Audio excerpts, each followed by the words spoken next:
My worst experience with a client. Don't miss out on the fun. Hit subscribe button and join our community for more stories like this one. Years ago I was working in a spa as a nail tech. A client I had never met before sat down at the desk, and as we were chatting small talk, she asked if I had kids. I was only 22 at the time, and said no, and wanted to remain child-free forever. She berated me in the salon about how a woman has no purpose in life without having kids. I'd never fulfill a woman's role without having children, etc., etc.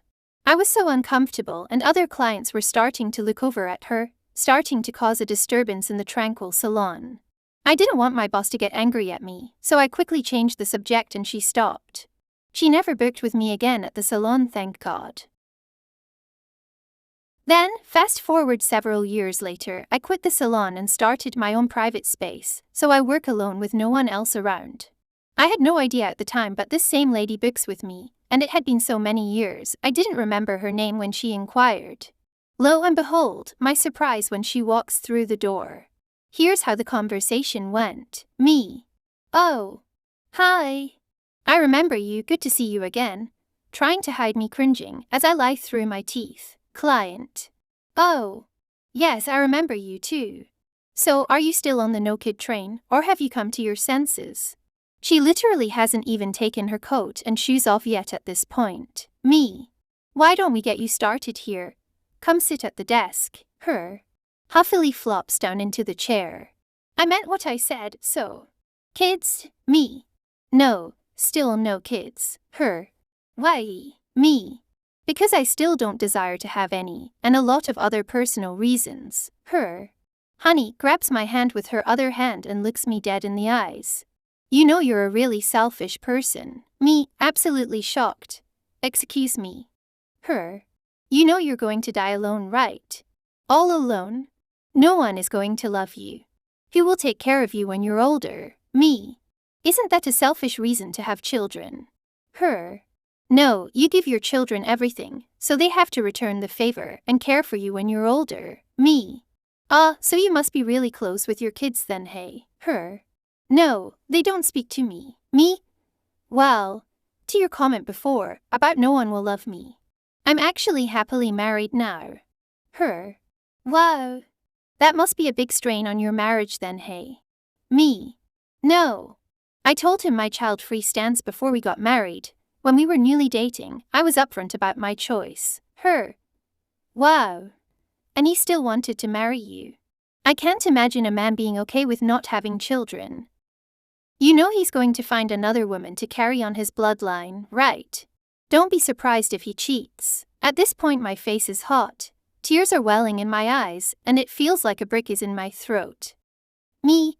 Okay, look, I find this extremely invasive. I don't even know you, I've only met you once. It would be different if you were my mother, but you're essentially a stranger. We can either stop the service or change the subject, because I am very uncomfortable. Her. What? Are you serious? I'm only trying to help you. She didn't stop talking about it the entire appointment, and I was too intimidated to ask her to leave, so I just worked as fast as I could to finish. She asked to rebook and I said no, I'm sorry but I don't think this is going to work out, as it's not a good fit. This story happened at least 5 years ago, and I still think of it all the time. I wish I could go back in time and stand up for myself, and stop the service, and literally let her leave with unfinished nails looking ratchet as fuck. No wonder her kids don't talk to her. WTF, lady. Comments. I'm sorry you had to deal with such a horrible person. If it helps, she's probably even more miserable now than she was then, still wondering why her kids don't speak to her, why her husband can't stand her, and why she has no friends. Oh yeah, her husband had newly left her, so I think she was angry at the world just projecting her misery onto everyone in her path. I was a lot younger and timid back then, but boy if this happened now I would tear her a new one. What if I had been someone who had miscarriages and wanted to be a mother but couldn't? So insensitive, no matter what situation I'm in. What a goddamn C-word. I would have felt strongly tempted to introduce my fist to her nose. I hope that someone really has smacked her over her obnoxious invasive personality. What a piece of work. That must have been awful. For comic relief, I once had a waxier who waited until I was in Butterfly to start talking about QAnon conspiracy theories and how half the population are lizards under the skin. Imagine what a bitch she must have been to her kids, if spoke like you that way. She is reflecting so hard, it makes her look stupid. Misery sure loves company.